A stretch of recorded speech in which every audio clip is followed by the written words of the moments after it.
오늘은 창세기 41장 본문을 중심으로 꿈꾸는 자가 됩시다 라는 제목으로 말씀을 나눌 때 많은 은혜 받으시기 바랍니다. 우리가 잘 아는 스티븐 스필버그 감독이 있습니다. 참으로 많은 유명한 작품을 영화로 만들어냈는데요.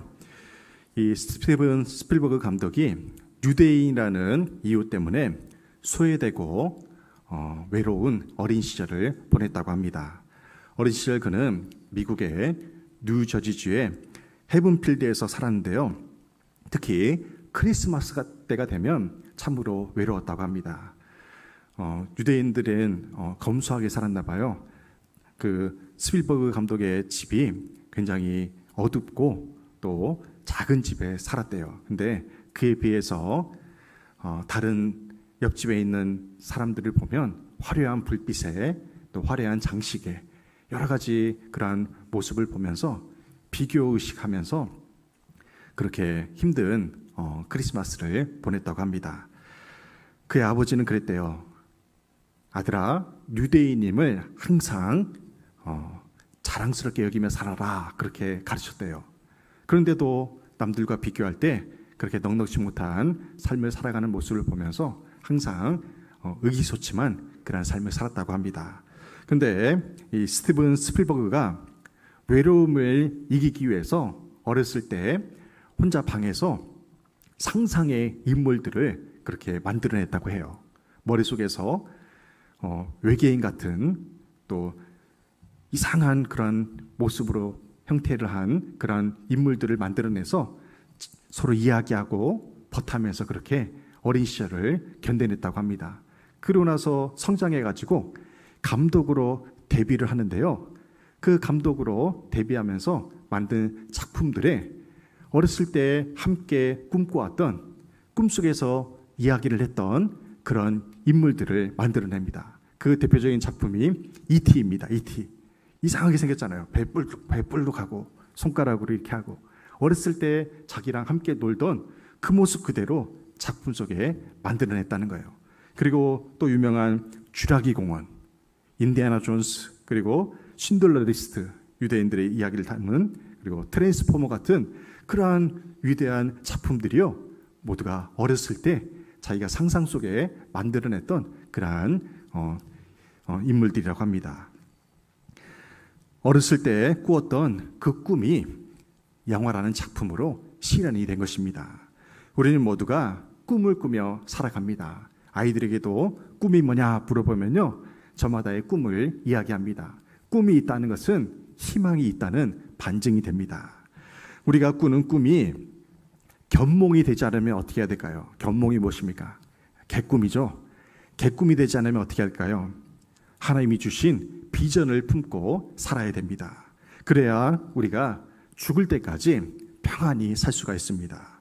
물론 우리가 살면서 경험하는 여러 가지 고난과 시험과 아픔이 있어요. 그리고 죄로 인해서 꿈을 잃어버릴 때도 있습니다.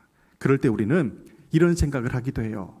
하나님이 나 같은 사람을 사용하실까? 나같이 죄 많고 허물 많고 연약한 나를 하나님이 사용하실까 하는 그러한 의구심을 품을 때가 있어요. 그때에도 하나님께서는 우리에게 찾아와 이렇게 말씀하십니다. 내가 너를 사용하겠다. 내가 너를 사랑한다. 할렐루야. 주님은 우리를 결코 포기하지 않으십니다.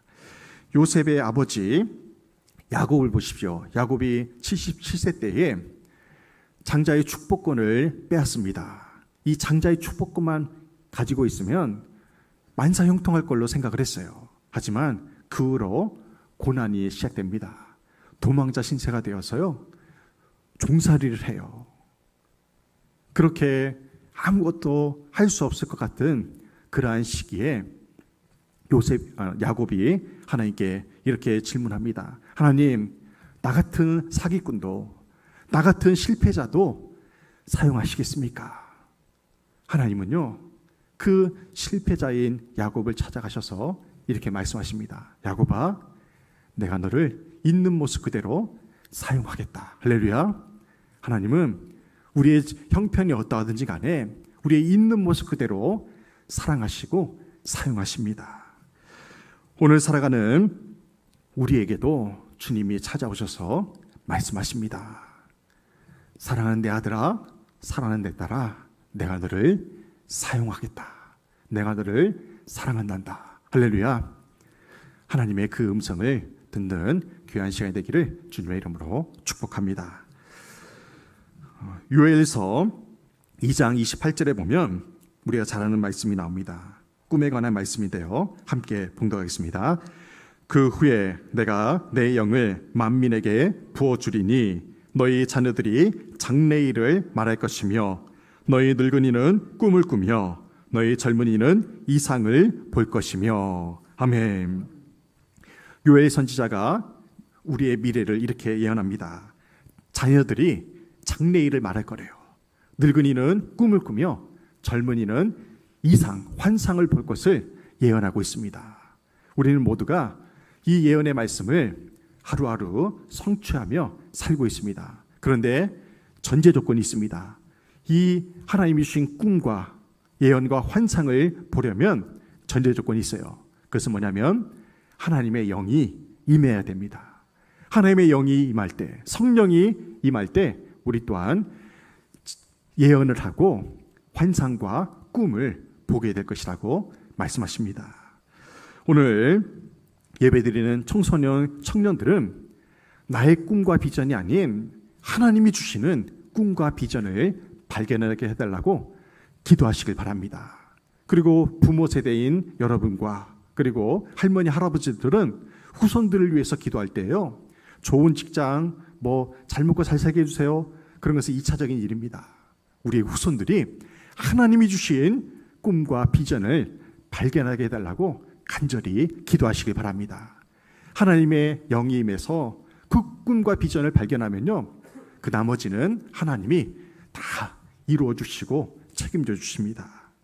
우리가 신앙생활하면서 자주 사용하는 기독교 용어가 있습니다. 그 중에 하나가 미셔너리예요. 미셔너리. 이것은 해외 선교사를 의미합니다. 타 문화권에서 복음을 전하는 사람을 가리켜서 해외 선교사, 미셔너리라고 표현합니다. 그리고 요즘 자주 사용하는 단어가 뭐냐면요, 비저너리입니다. 비저너리. 비전의 사람이란 뜻이에요.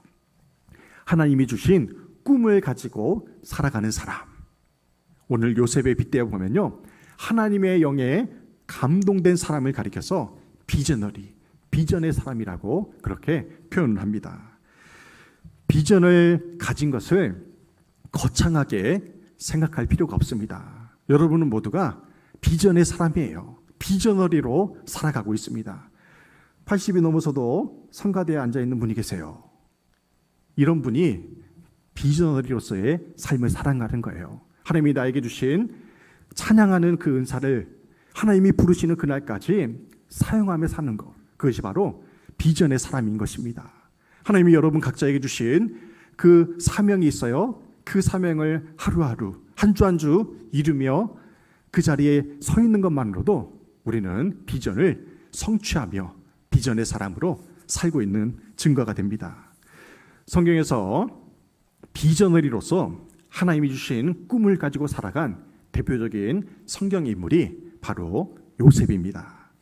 요셉은 어렸을 때부터 하나님의 계시를 통해서 꿈을 잉태하며 살게 됩니다.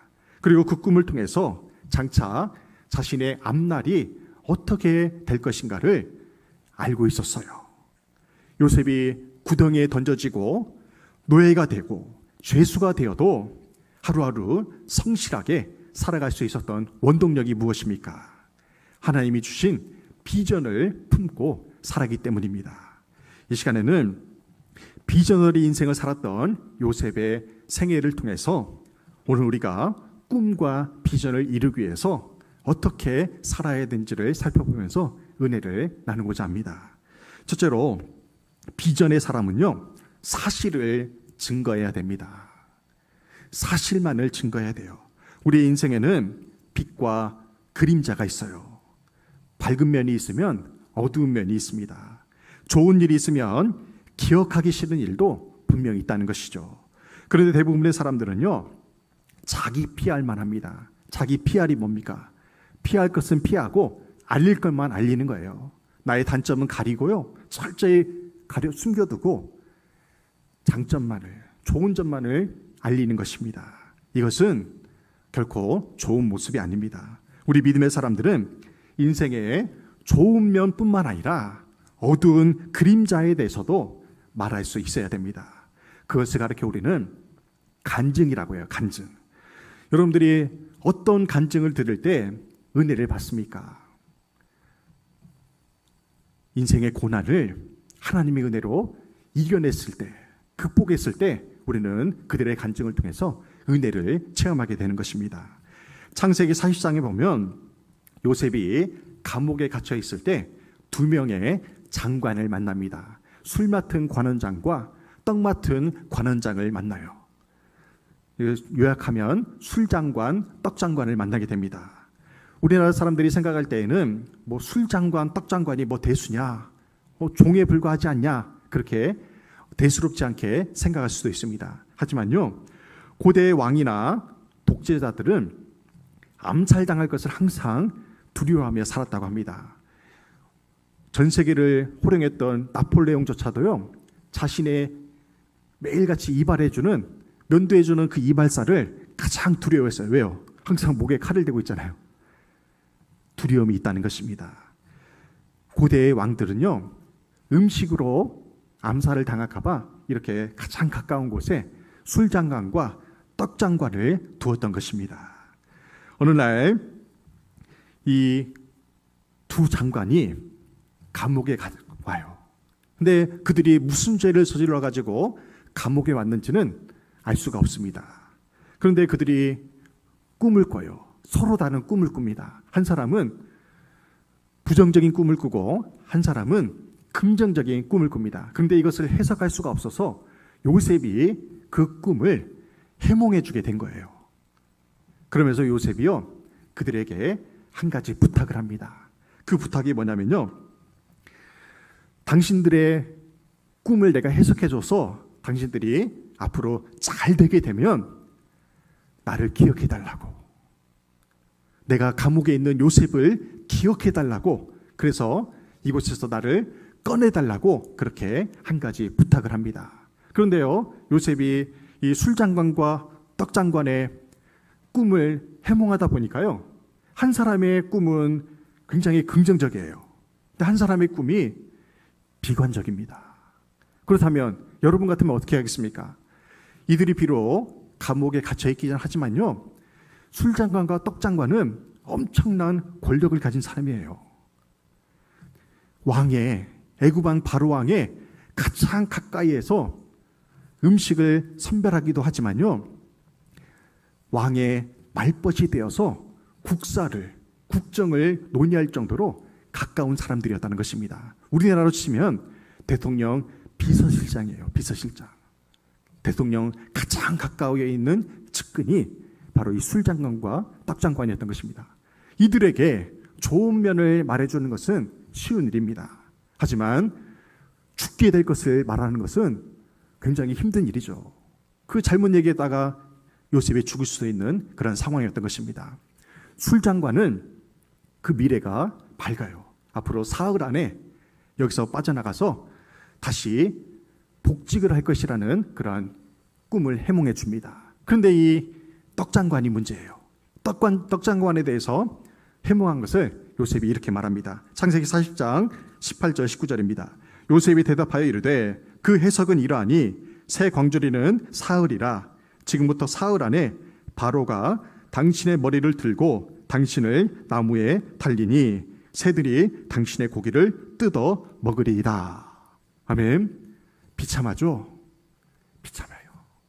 이 떡장관은 사흘 안에 바로 왕에 의해서 나무에 달리게 됩니다. 그 사체를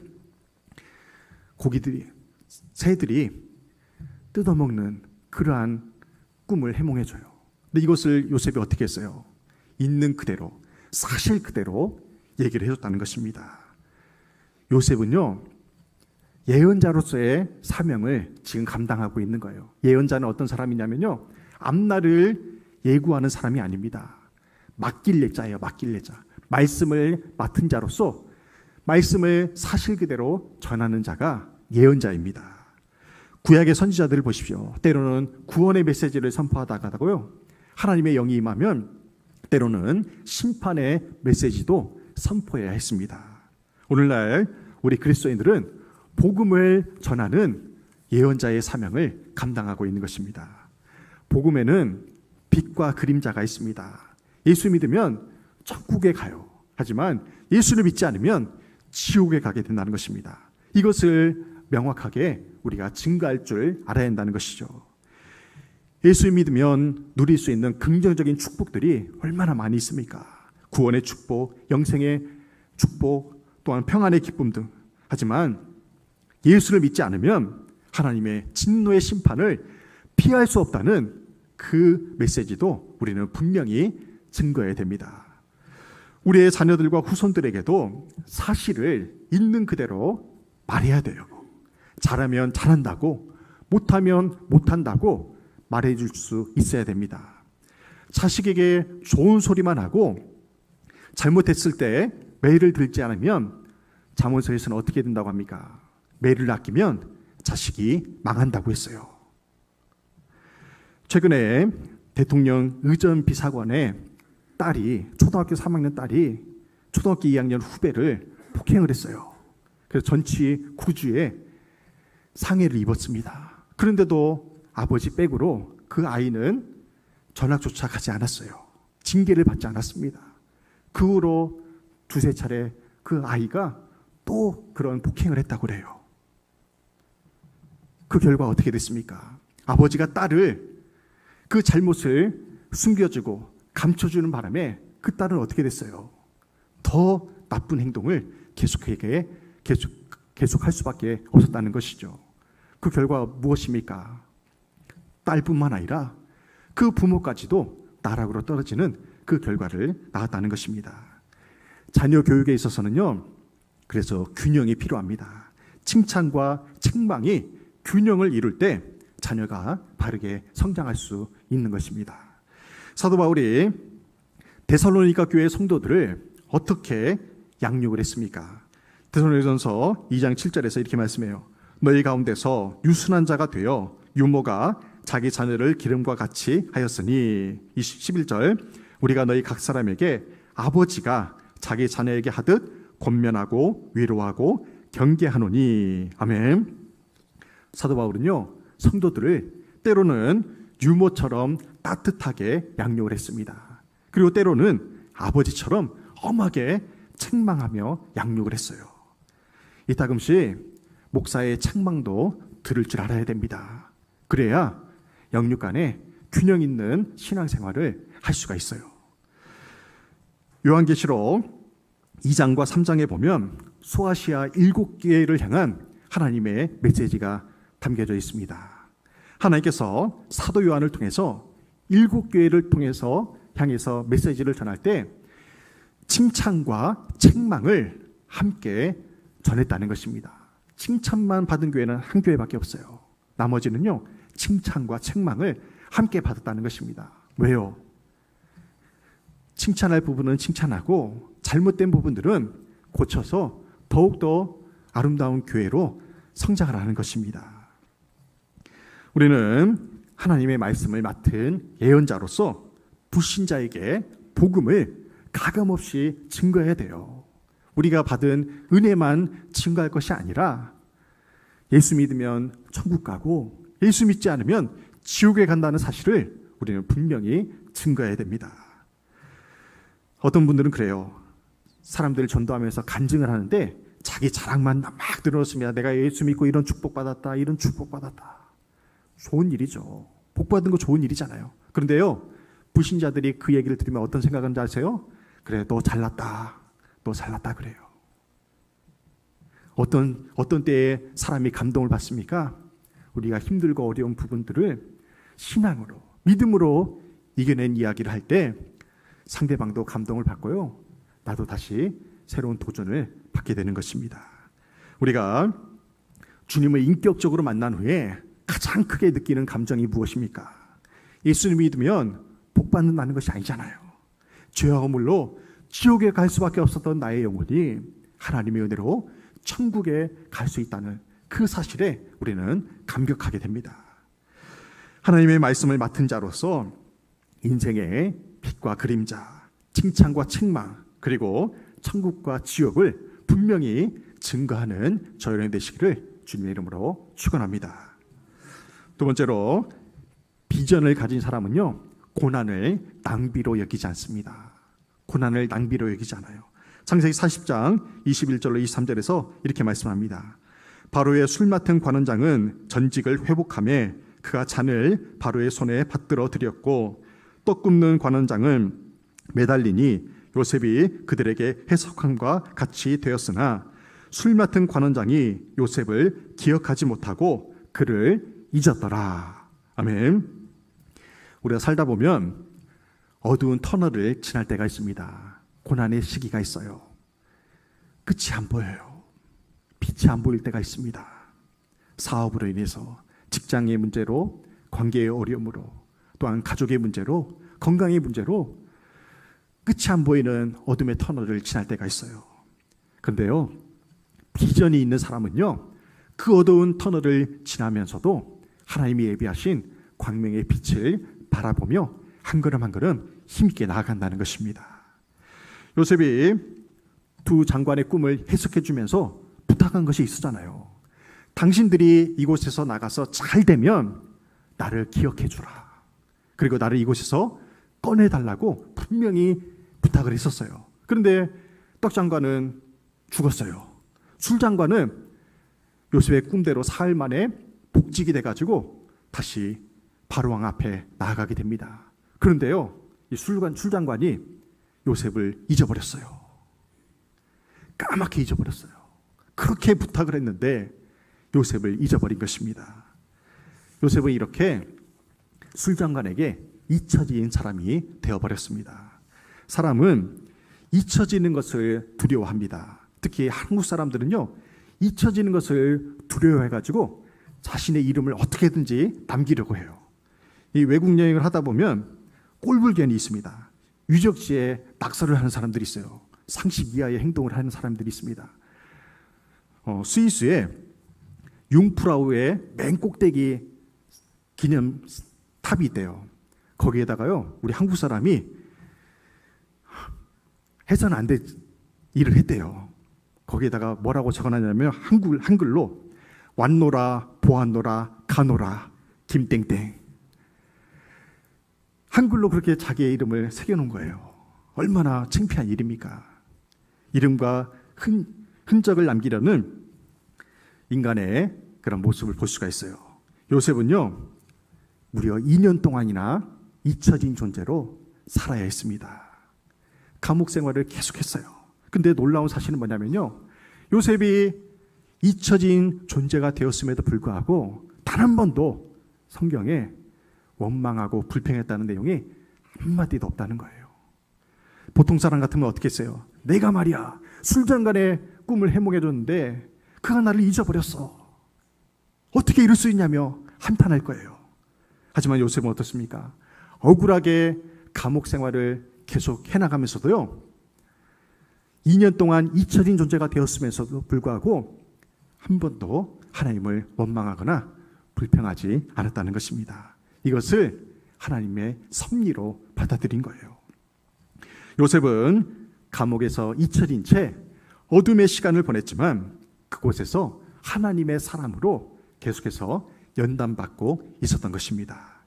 시편 기자는 요셉이 감옥에 있던 그 모습을 이렇게 노래를 해요.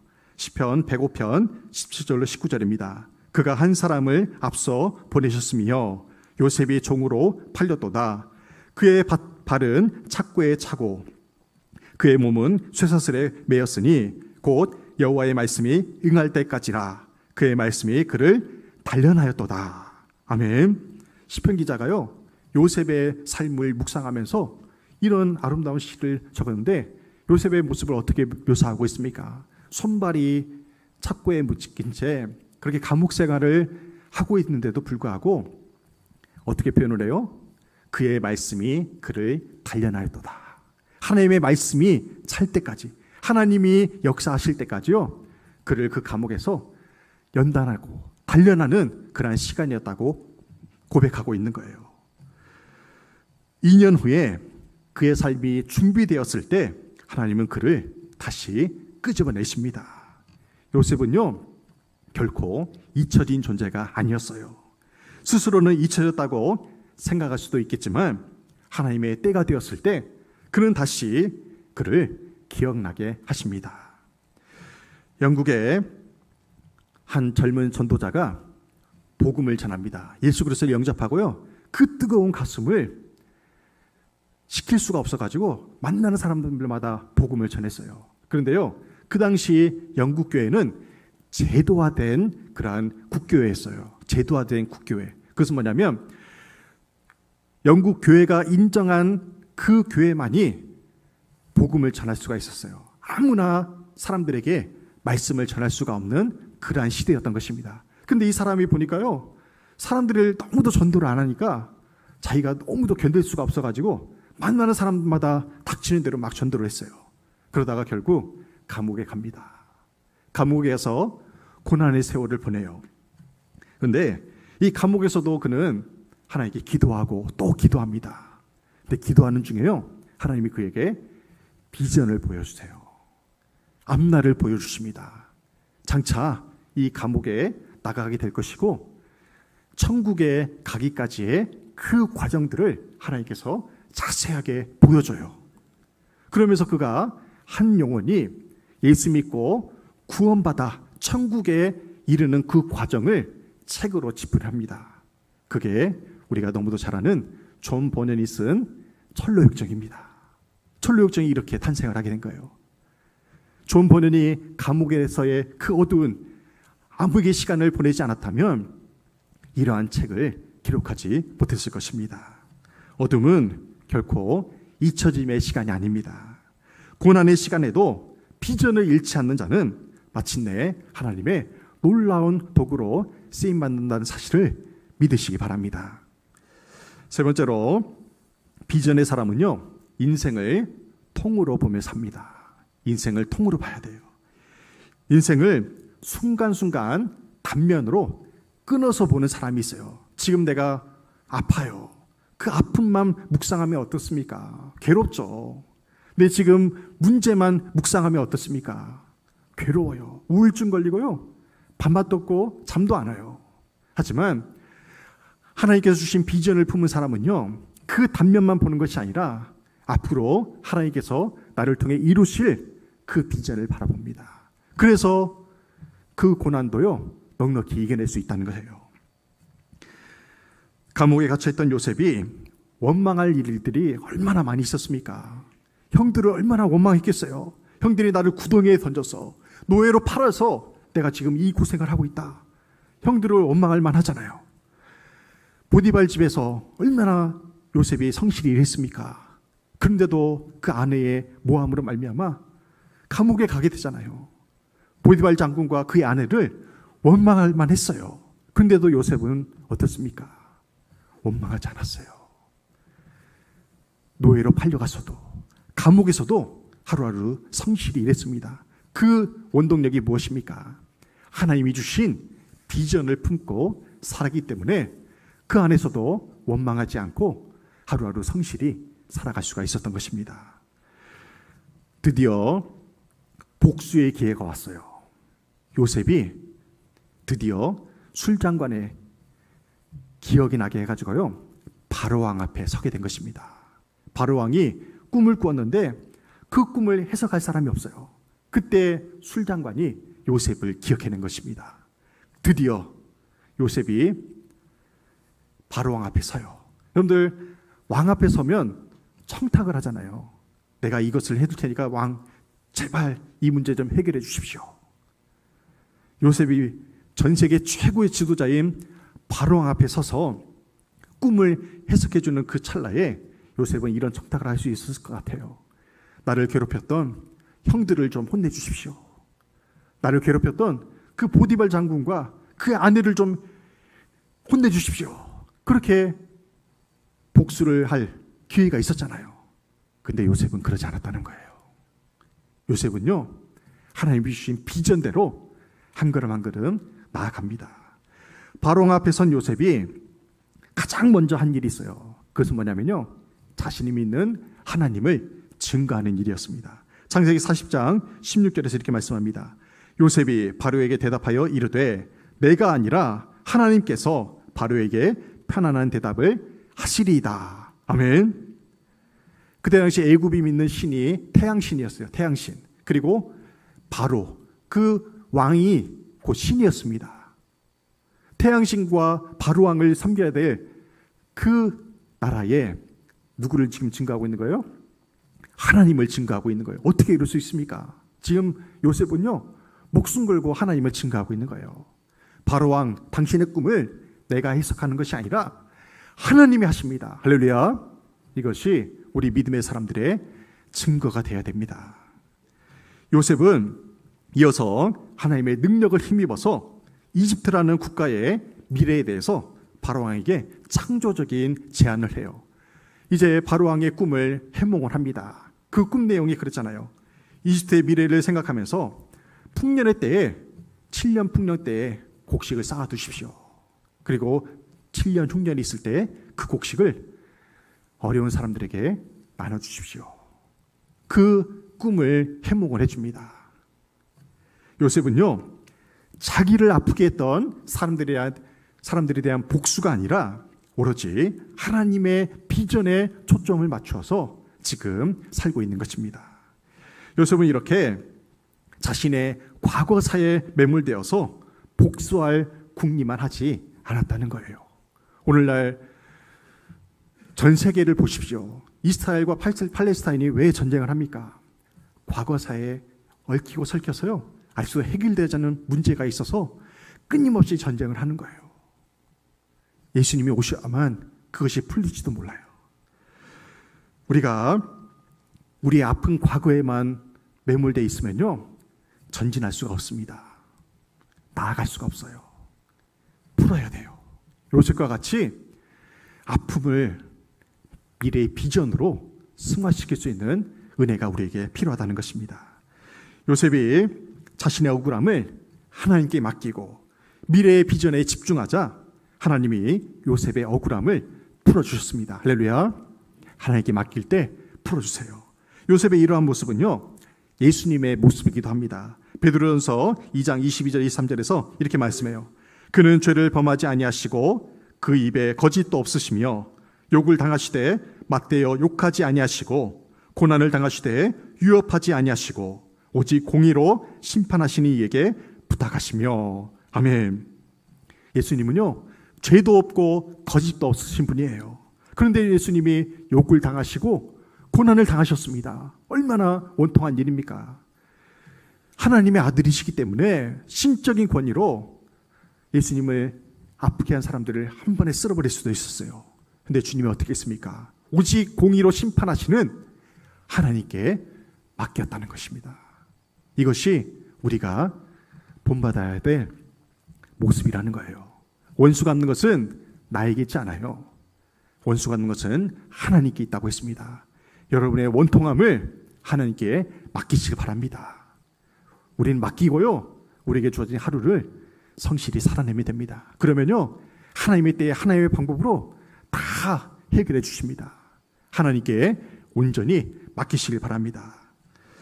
소인배는요, 항상 자기가 받는 그 손해를 생각한대요.